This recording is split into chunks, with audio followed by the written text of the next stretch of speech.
annahu idza afa wa safaha kanat hadhihi hasanah ukhra wa tilkal ukhra tulidu lahu ukhra wa halumma jarra. Yang ke-20 terakhir, kalau dia memaafkan dan berlapang dada, maka ini adalah kebaikan, pahala. Dan kebaikan pahala itu, amal soleh tersebut akan melahirkan amal soleh yang berikutnya. Yang namanya kebaikan, yang namanya amal soleh akan melahirkan amal soleh yang berikutnya. Wahalum majarro, terus kayak gitu. Ya, jadi kebaikan itu kebaikan amal soleh yang berikutnya. Amal soleh yang berikutnya. Fala tazal hasanatuhu fi mazid, terus ya, terus kebaikan tersebut akan mengalir, jadi terus saja mudah, karena dia satu sebab amal soleh. Apa sebabnya tadi? Apa? Memaafkan, bersabar, berlapang dada. Karena sabar mudah dia sholat, karena sabar ada godaan maksiat dia tinggalkan, karena sabar mudah dia silaturahim, karena sabar dia mudah untuk berbakti kepada kedua orang tua, karena sabar dia mudah untuk bersedekah, karena sabar dia mudah untuk tahajud, duha, puasa, macam-macam amal soleh bisa dia kerjakan. Ya. Nah, fa inna min thawabil hasanah al-hasanah, karena balasan kebaikan itu adalah kebaikan yang berikutnya.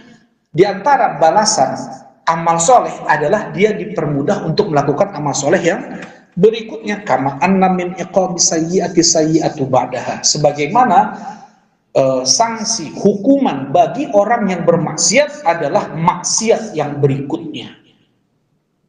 Jadi ingat, kemaksiatan yang dilakukan seseorang itu sebabnya karena maksiat yang dia lakukan sebelumnya, dan akan melahirkan maksiat-maksiat yang berikutnya kalau tidak dia putus dengan rantai tersebut dengan tobat dan istighfar.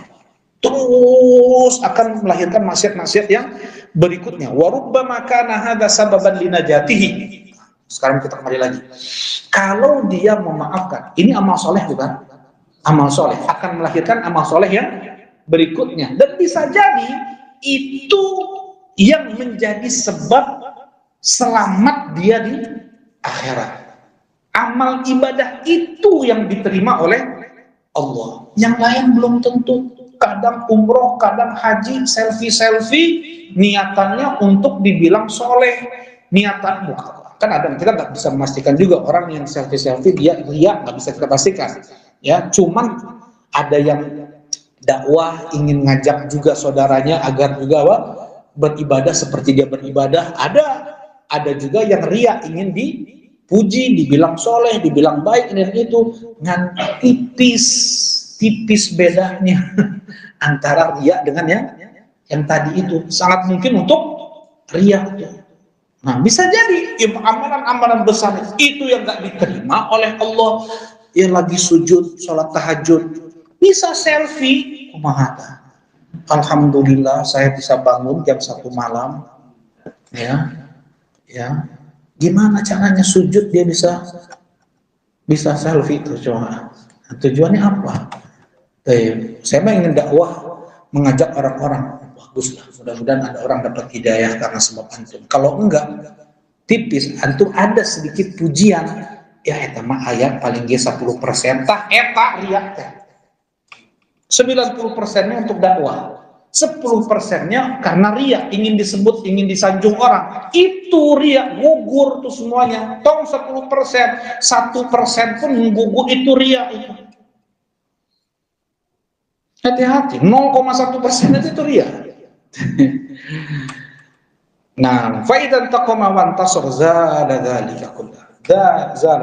Jadi kalau dia bersabar tadi, bisa jadi itu melahirkan bagian-bagian yang berikutnya, dan bisa jadi itulah yang diterimanya oleh Allah.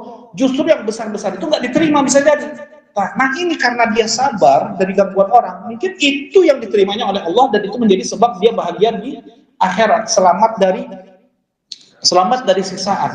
Ya, faidan taqom, kalau dia nggak sabar dari gangguan orang, kesempatan tersebut lenyap nggak? lenyap, hilang. Ketika dia tidak bersabar, maka hilanglah kesempatan tersebut, ya, sehingga tidak, ya, nggak ada kesempatan untuk melahirkan amal soleh yang berikutnya, atau diterima amal, atau menjadi selamat di akhirat. Nggak jadi sebab. Jelas ini insya Allah.